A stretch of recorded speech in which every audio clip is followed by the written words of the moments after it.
औसा राष्ट्रवादी काँग्रेसची होटकर नगर येथे प्रचार सभा।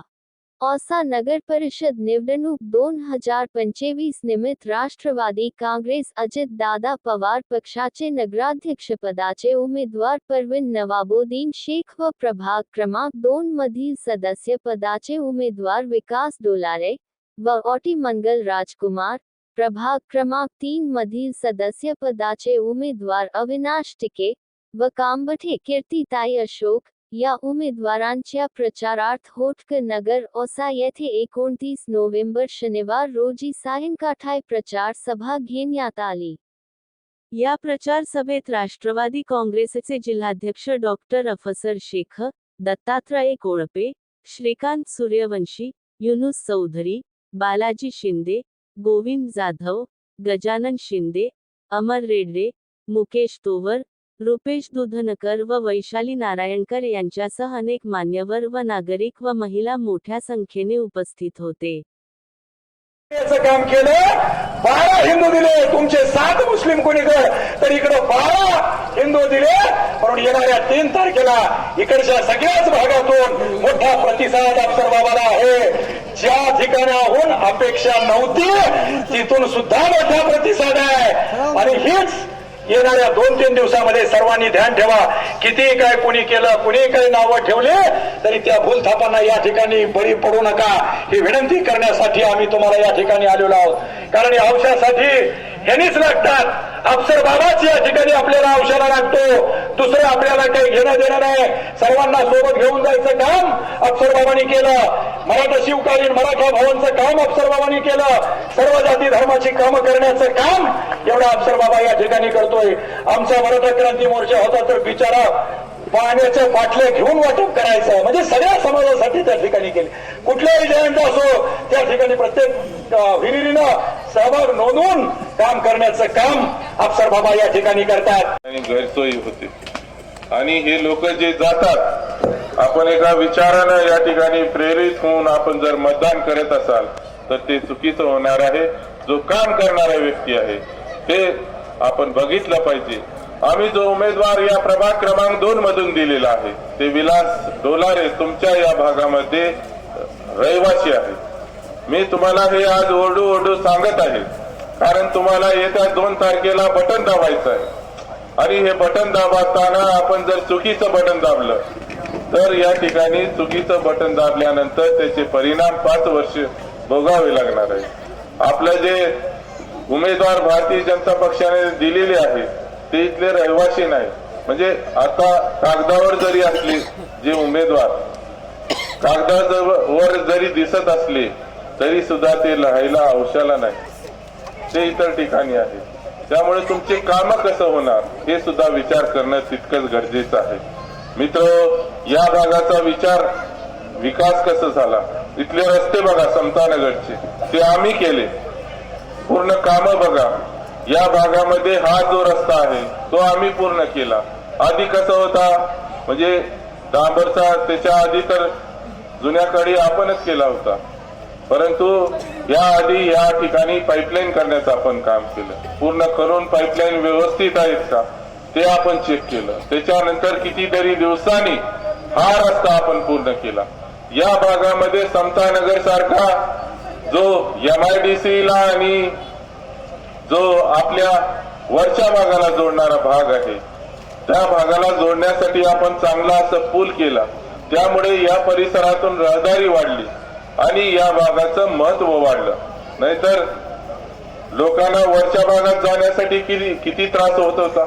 आता बरेचसे MIDC ला जाणारे लोक सुद्धा हाच शॉर्टकट रस्ता वापरतात। हा पूल केला आपण, साधारण 1 कोटीचा पूल केला आपण। हा समोरचा रस्ता केला तो डायरेक्ट आपण त्या हायवेला जोडला आणि त्या ठिकाणी सुद्धा आपण एक चांगला असं पूल या ठिकाणी निर्माण केलं।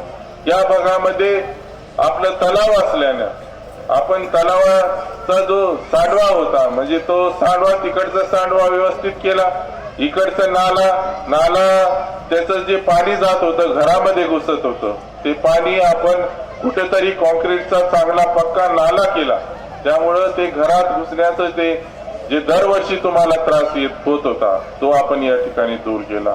पाणी चढून कुठवर येत होता तुम्हाला आठवत आहे का? पाणी चढून रस्ता पूर्ण ब्लॉक होत होता, बंद होता, साप निघत होते. अशी परिस्थिती असताना हे सगळं दुरुस्त करण्याचं आपण या ठिकाणी काम केलं. सांगण्यासारखं भरपूर आहे. आम्ही जे केलेलं काम आहे त्याचा आम्ही या ठिकाणी हे बुकलेट दिलेलं आहे आणि हे बुकलेट हे बुकलेट दिलेलं आहे. ह्याच्यामध्ये आपण काय काय कामं केली. या परिसरामध्ये आपण पवारनगरचा जो भाग आहे त्या ठिकाणी आपण डॉक्टर बाबासाहेब आंबेडकर यांच्या नावानं आपण एक कॉम्पिटिटिव्ह एक्झाम सेंटर म्हणजे स्पर्धा परीक्षा केंद्र तयार केलं. म्हणजे आपले मुलं शिकतात आणि त्यांना नोकरीची जर कुठं संधी हवी असेल, भविष्यामध्ये संधी जर कुठं असेल तर आता स्पर्धा परीक्षा बंधनकारक झालेली आहे. त्यामुळे आपण हे 3 मजली इमारत बांधली. परंतु या 4 वर्षापासून नगरपालिकेमध्ये मतदान नसल्यानं आम्ही खुर्चीवर नाही आणि खुर्चीवर नसल्यानं या लोकांना साधं सुधारलं नाही. 10,000ची जरी पुस्तकं त्या ठिकाणी आणून ठेवली असती किंवा एक 5 वर्तमानपत्र जरी लावली असती तर या ठिकाणी माझ्या मुलांचं भलं झालं असतं. हे आमदार महोदय आज मोठ्या मोठ्या गोष्टी करत आहेत. अहो साधं तुम्हाला 1.5 कोटीची इमारत आम्ही बांधून दिली, त्याचं तुम्हाला या ठिकाणी पुस्तकं आणणं झालं नाही. तुम्ही या नगरपालिकेचं पालकत्व स्वीकारलं आणि तुम्ही नुसतं गुत्तेदारीचे काम, आपले लातूरून गुत्तेदार कसं येतील, त्यांना कामं कसं मिळतील, अगदी लातूरचे नगरसेवकांना कामं वाटणं चालू केलं.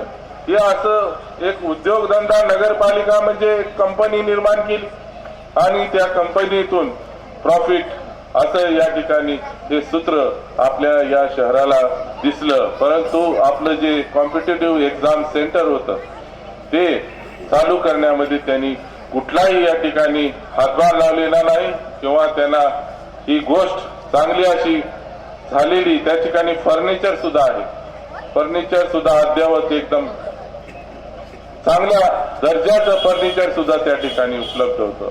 आज बघा त्याची अवस्था, मेंटेनन्स देखभाल दुरुस्ती न झाल्याने अवस्था किती बेकार झालेली आहे आणि परिस्थिती मला बदलायची आहे. तुमची मुलं इथं जाऊन त्या सेंटरला बसतील, दररोज संध्याकाळी बसतील, 2 तास अभ्यास करतील, आपल्या शाळेचा अभ्यास करतील, त्याचबरोबर स्पर्धा परीक्षेचा अभ्यास करतील. त्या ठिकाणी कम्प्युटरची सोय करण्याचं माझं नियोजन आहे आणि हे सगळं मी करणार आहे. आणि शेवटी सांगतो, निवडून पण मीच येणार आहे. माझी भगिनी ही उच्च शिक्षित आहे, या शहराची लेक आहे. त्यांचं शिक्षणही औषध झालंय, त्यांचं निवासस्थानही औषध आहे, त्यांची मुलांना नोकरी, त्यांची स्वतःची नोकरी औषध आहे, दोन्ही मुलांची नोकरी या ठिकाणी औषध, त्यांच्या पतीची नोकरी औषध आहे. आणि विशेष म्हणजे त्यांना आता तुम्ही म्हणाल की घरचा उमेदवार दिला. 10 वर्षापासून या शहरामध्ये ओबीसी नगरसेविका म्हणून त्या निवडून येत आहेत.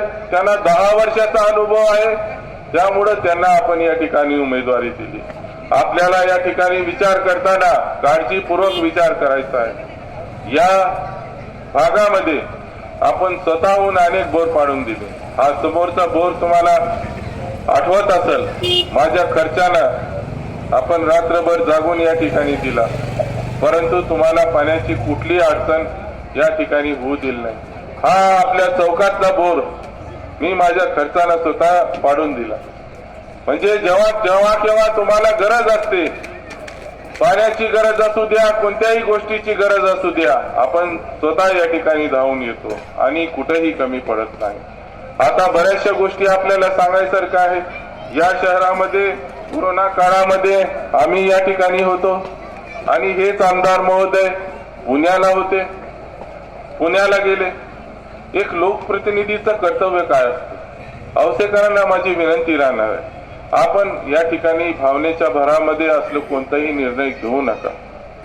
कारण जो आपल्या सुखदुःखामध्ये जर सहभागी होत नाही, आपल्या दुःखाच्या क्षणामध्ये आपल्याला सोडून या ठिकाणी कुठेतरी पळून जातो, 500 किलोमीटर अंतरावर दूरवर जाऊन बसतो आणि तिथून या ठिकाणी शहराचं नियोजन करण्याचा प्रयत्न करतो, तो कुठेतरी प्रयोग चुकीचा आहे.